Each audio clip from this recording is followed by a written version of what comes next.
I felt that someday there's a great big fire and just my films are destroyed. For decades, Connie Francis was America's sweetheart, a chart-topping icon whose voice lit up jukeboxes and hearts nationwide. But behind the glamour and gold records lay a life of pain, secrets, and survival. Now, through raw and emotional revelations, Connie shares the untold story of her journey. From betrayal and trauma to remarkable resilience. Her experiences include shocking Mafia connections, a harrowing night that left her emotionally shattered, and a long, brave fight to reclaim her life. More than a star, she emerges as one of pop culture's most quietly courageous figures.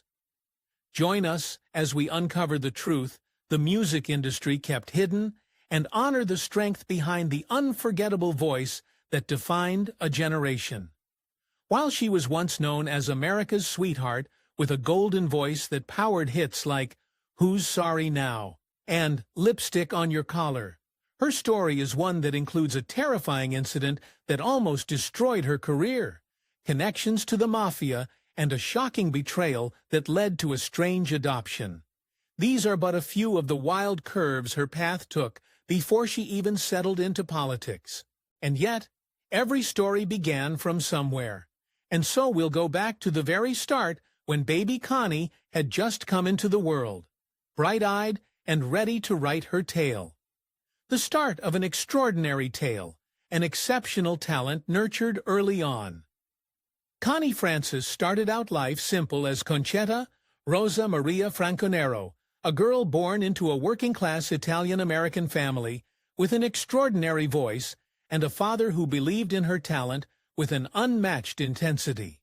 Her journey to stardom was not the result of chance or glamour, but instead a good mix of raw, natural talent, early discipline, and a strict upbringing.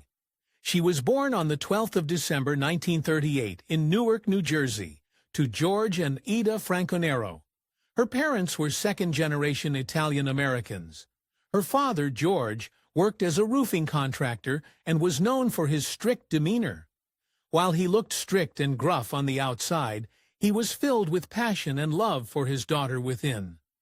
Shortly after her birth, her family moved to Belleville, New Jersey, a more suburban town not far from Newark. It was here that she spent most of her earliest years in a modest home that melded the Italian language and the American dream. While they weren't particularly wealthy, they were a close-knit family, and that was perhaps why they quickly noticed Connie's talent early on. This talent didn't just refer to her voice, but also her intelligence. She attended Belleville High School, where she maintained good grades and took a particular interest in language and literature. Still, schooling wasn't her primary focus, as she had her plate full with activities ranging from talent shows, music lessons, and countless rehearsals orchestrated by her father. George Franconero was not a stage father in the typical sense, as he wasn't doing all of this to chase fame or fortune for himself. Instead, he was absolutely sure that his daughter was destined for greatness. From the time she was just 4 years old, he began entering her into local talent competitions, sometimes driving hours to get her to auditions and amateur shows. He enforced discipline, expecting her to practice her music daily. She learned to read music, trained in multiple vocal styles, and even took accordion lessons to broaden her musical foundation. While most girls her age were playing with dolls or roller skating, she was memorizing arias and popular standards. Her father would record her performances on rudimentary equipment and offer his critique to her. Now, for a child that young, it was normal if she often felt overwhelmed by the intense focus and high expectations, but Connie later acknowledged that without his firm hand, she may never have had the stamina or self-belief needed to survive the ruthless entertainment industry. Luckily, this all paid off quickly, as others had finally started to notice what he had seen and believed all along. She had an exceptional voice. By the age of 10, she was already performing on television talent shows, including Star Time, a local New York program that featured young performers. Her appearances on the show caught the attention of big names in the local entertainment scene, and she quickly developed a small but growing fan base. Her earliest performances combined traditional Italian songs with American standards, a masterful blend that showcased her range and her ability to connect emotionally with both worlds. Her voice was warm, crystal clear, and the kind of expressive voice most didn't initially associate with her small frame. What set her apart from other young singers wasn't just her technical skill, but her well-trained emotional intelligence. She could deliver most songs with the depth, control, and grit people usually found in much older performers. By her early teens, she began to experiment with different styles of music, showing a remarkable ability to adapt to the rapidly changing sounds of post-war America. As doo-wop, rhythm, and blues, and early rock and roll began to take hold, she ditched traditional styles and quickly found herself a footing in the new generation of sounds and styles. At the age of 12, she began performing under the iconic stage name Connie Francis, a decision pushed for by producers who thought Franco Nero was too ethnic and difficult to market. While her birth name would remain a part of her identity, adopting a more American-sounding stage name opened doors in an industry that still held biases against immigrant-sounding names. Around this time, she landed a recurring role on Star Time Kids, a variety show with nationwide appeal that aired from 1953 to 1955. This opportunity gave her weekly exposure and allowed her to perform alongside other rising young stars as she solidified her TV image as a wholesome, all-American girl with a world-class voice. Meanwhile, she didn't drop the ball on her studies, despite the growing demands of her singing career remaining quite the dedicated student. She graduated valedictorian of her class from Belleville High School, after which she was accepted into New York University with the intention of studying medicine, a career she briefly considered before her music career fully took off. Ultimately, she never attended college, choosing instead to follow the path that was already leading her to fame. While her rise to stardom truly began in 1957 with her breakout hit, Who's Sorry Now?, her first studio recordings date back several years earlier. 2 years prior, she recorded a handful of demos that led to a contract with MGM Records, which was big enough to be a major breakthrough for any artist, let alone a teenage girl from New Jersey. These early recordings did not make an immediate splash on the charts, and for a time her career stalled. She then continuously recorded several singles that failed commercially, and by 1957 she was in danger of being dropped by her label. Luckily, fate and her father intervened once more as George insisted she record a new version of the 1923 song Who's Sorry Now?, believing that its nostalgic tone could appeal to both teenagers and their parents. Reluctantly, she recorded the song, and it became a massive hit, reaching #1. 4 on the Billboard charts, launching her straight into the spotlight. In the midst of her growing success, her romantic life also took off, an aspect of her life that would heavily influence every other part of her being in the following years. The winding and often cruel paths of love. One of the earliest known hints of romance in her life was with actor Frankie Avalon, a fellow teen idol. The two reportedly dated briefly in the late 1950s during the height of their pop careers. While their relationship was never really serious, it was the kind of fleeting romance stars constantly on the move got into. The real deal would come much later when her career was starting to pick up. During her rise, she met fellow star Bobby Darin, and their shared creative bond quickly turned into a passionate but complicated romance. This was perhaps the most significant and tragic love story in Connie Francis's life. The two met in the late 1950s when they were both young artists trying to break through in the music industry. Bobby was a charismatic singer and songwriter, and he collaborated with Connie early in her career, helping her arrange some of her songs and sharing a strong bond with her. Their connection quickly grew into something more than professional, as it spiraled towards being romantic. She had repeatedly referred to him as the love of her life, and their chemistry was there for all to see. Unfortunately, that didn't include her father. He strongly disapproved of him, reportedly believing him to be unworthy of his daughter and a distraction from her career. In fact, his influence over her early life was so extensive that he practically controlled even her romantic life. He closely monitored her relationships, and it was well known that he disapproved of most of the young men who showed interest in his daughter. While his intentions may have been born from protectiveness, his interference would have long-term emotional effects on her. In one of the most painful decisions of her life, she chose to obey her father's wishes and ended the relationship with him. It was a decision she would later describe as her biggest regret. Not long afterward, Bobby married actress Sandra Dee in 1960, a marriage that shocked and devastated Connie. In her autobiography and in interviews, she often expressed sorrow over what could have been. Even years later, her voice would crack with emotion when speaking about Bobby. His untimely death in 1973 only deepened the sorrow and finality surrounding their story. In many ways, Bobby Darin remained the one who got away, the man whose absence haunted her more than any of her actual marriages. Meanwhile, her music career began to struggle. She collaborated with songwriters Neil Sedaka and Howard Greenfield, trying to recapture her past success. Although she disliked some of their ballads, she skillfully encouraged them to write more upbeat tracks that resonated with her younger fans.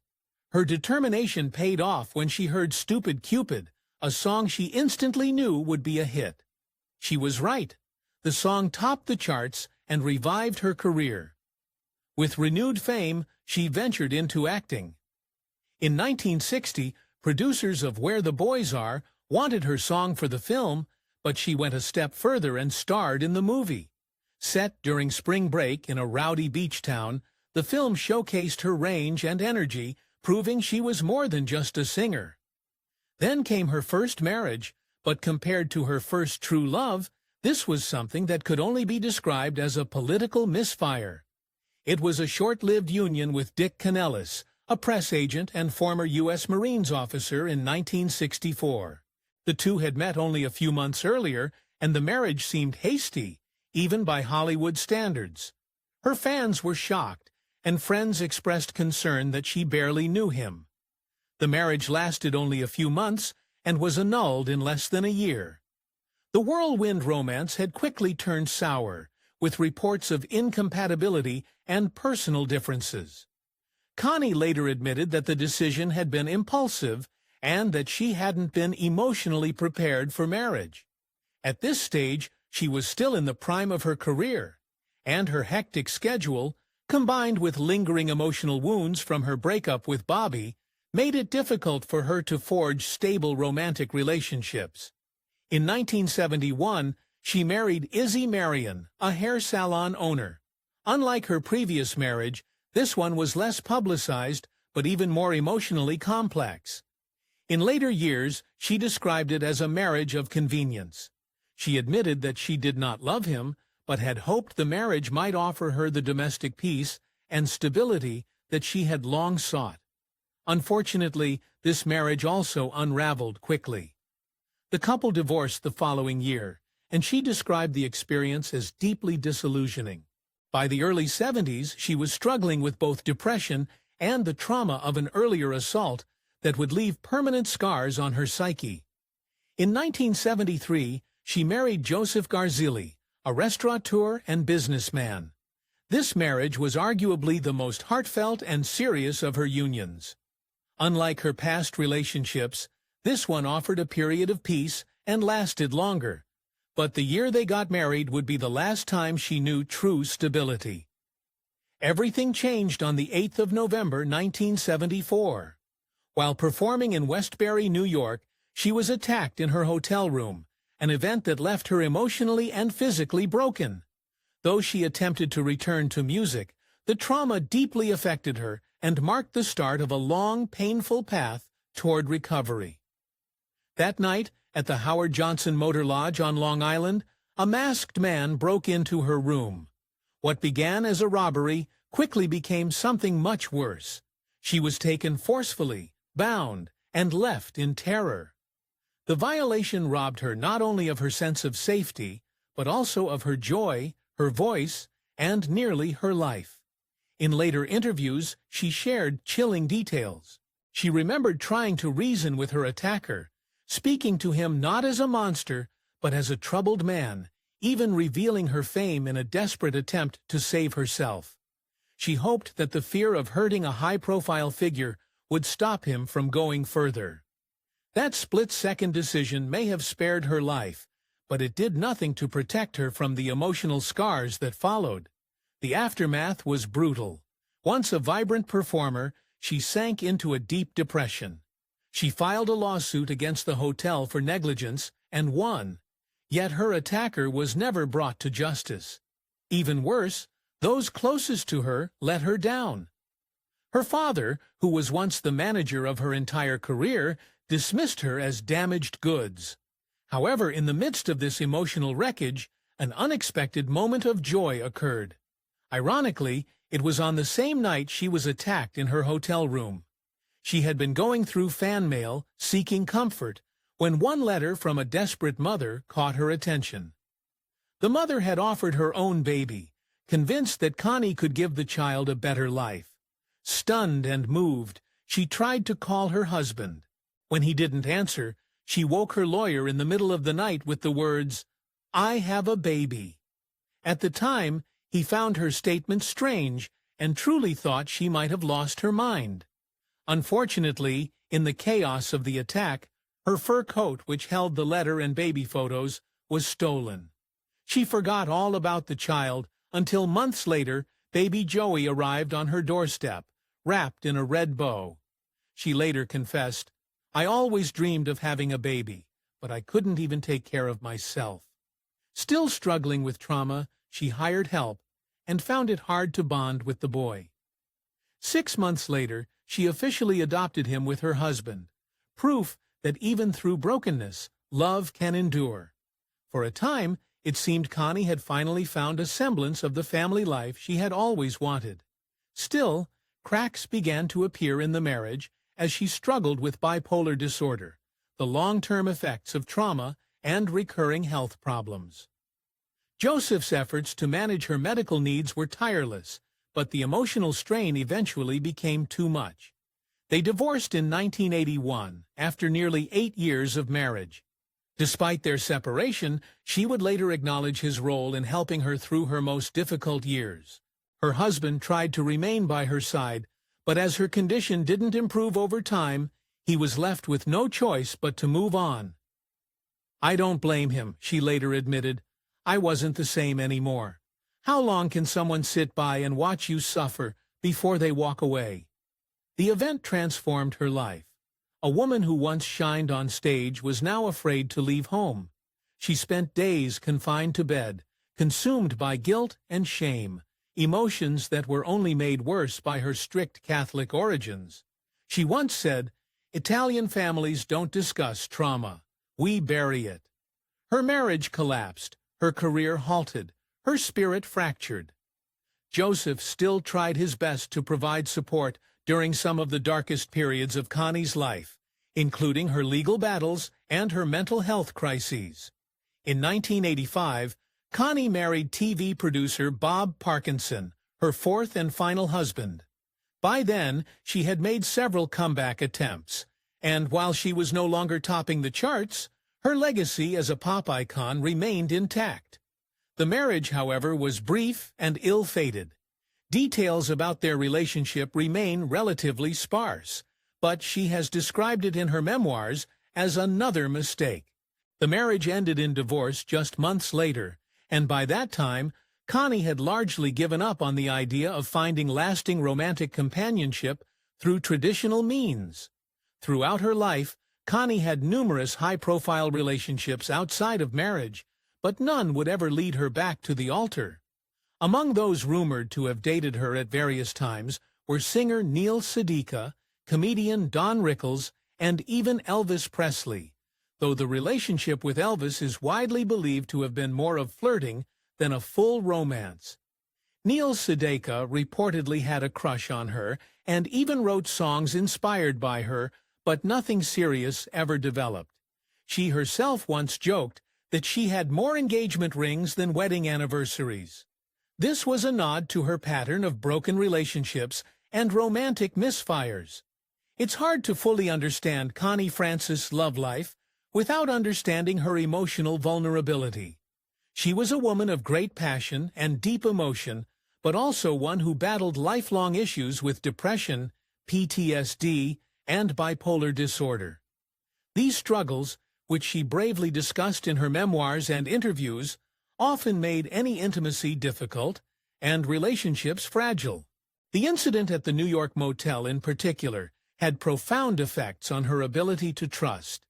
It plunged her into a deep emotional and psychological crisis, resulting in years of isolation, legal battles, and mental health hospitalizations. Despite these traumas, she never completely closed herself off from love. Even in later years, she maintained friendships with past lovers, and she always left the door open to affection. Yet her story remained one of yearning for Bobby Darin, for emotional safety, for the kind of enduring love that always seemed to evade her. While her emotional and romantic life only seemed to crumble, she desperately tried to keep her career on track, but different events kept shattering any semblance of control she had on her mental health. The tragic death of her younger brother, and venture into new paths. In a last-ditch effort to reclaim her life, she turned back to music, hoping it might heal her heart, or perhaps even win back her husband. She had fallen into a dark path to recovery that would be long and filled with even darker moments. Her story became a prime example of how violence can extinguish even the brightest of lights, and how society so often fails those who need compassion most. She clung to a sliver of hope in her heart, thinking, maybe if he sees me perform again, he'll love me. She truly believed that returning to the stage could restore both her broken marriage and her shattered sense of self. But fate had other plans. As she prepared for her big return, the unimaginable happened. Her voice was gone. The gift that had defined her brought her fame and served as her strength had abandoned her. She saw the cruel irony in it. The very thing she believed could save her had slipped through her hands, leaving her even more lost. She tried to keep her struggles hidden, even from close friends like Frank Sinatra, but that secrecy backfired. Sinatra, unaware of her condition, once asked her to sing Mama in honor of his late mother, Dolly. She declined and later called it the hardest thing I've ever had to do. The pain of letting him down while hiding the truth only deepened her loneliness. While the trauma had initially made it difficult for her to sing and perform, the decisive event that robbed her of her voice was a nasal surgery she had undergone in 1977 to treat a nasal condition she had developed. Unfortunately, the surgery was botched, and this set her on a painful path to trying to recover what she had lost. It took several more operations and years of intensive vocal lessons for Connie Francis to slowly regain her voice. This was by no means a quick recovery, as some sources even state that it took her 4 years, while others say she was unable to sing for 7 years after the surgery. She worked diligently to recover her abilities, and eventually she was able to return to recording and performing in the early 1980s. After years of despair, her voice slowly returned. She threw herself into music with renewed energy, experimenting with disco and singing in several languages, including Italian, Spanish, and even Japanese. Her comeback wasn't just a career move, but one rooted in personal triumph.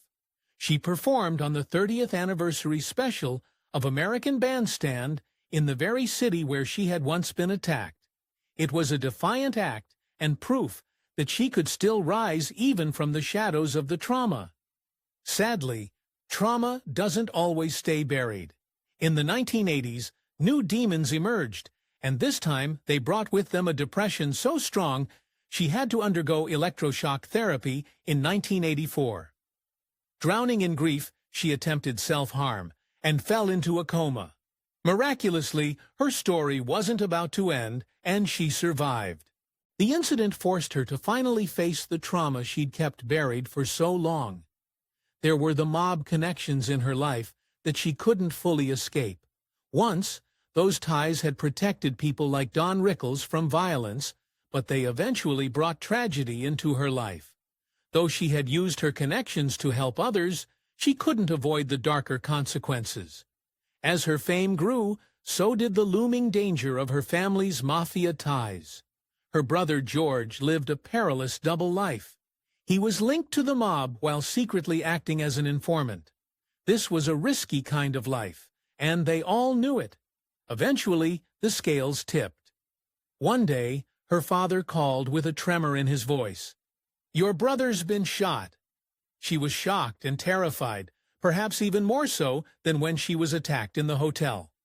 She immediately asked for the hospital he had been taken to, but the most devastating reply was all she got in response. "He's dead." She screamed, her throat raw. George, the brother she adored, a brilliant lawyer by day, mob associate by night, was gone.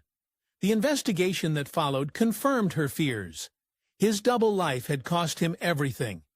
Later in life, she became increasingly active in American politics, particularly on the conservative side. During the 80s and 90s, she became a vocal supporter of Republican causes and candidates.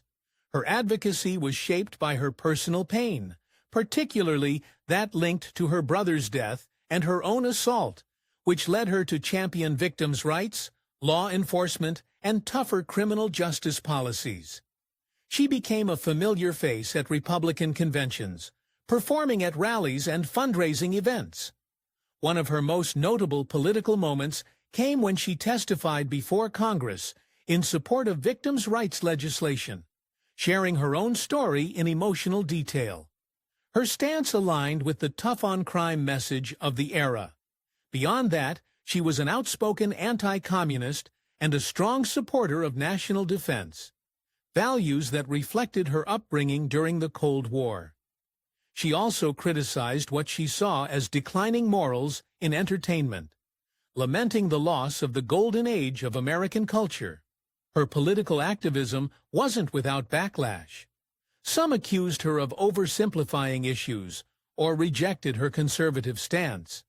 Others in the industry distanced themselves. Still, she never backed down, viewing her political voice as essential to her survival. Later in life, she stepped back from public activism, but remained a powerful symbol of how personal struggle can shape political convictions. Her transformation from pop star to political advocate showed a woman who refused to be silenced. Her life was a dramatic mix of triumph and tragedy. Even Hollywood couldn't fully capture the true depth of her story. Gloria Estefan once planned to portray her in a biopic, but disagreements over the script led to the project's collapse. She obviously wanted the truth portrayed as it was, but Gloria wanted something else. The film never took off, and her extraordinary life remained untold on screen. Throughout everything, Connie Francis proved one thing, and that was, resilience isn't about never falling. It's about rising again, no matter how many times the world tries to knock you down. She had endured personal abuse, lost her voice, and suffered heartbreak. Today, when fans think of Connie Francis, they often think of the songs, sad, soaring, filled with longing. To her, those songs were not simply performances. They were extensions of her own inner life, mirrors of her deepest hopes and disappointments.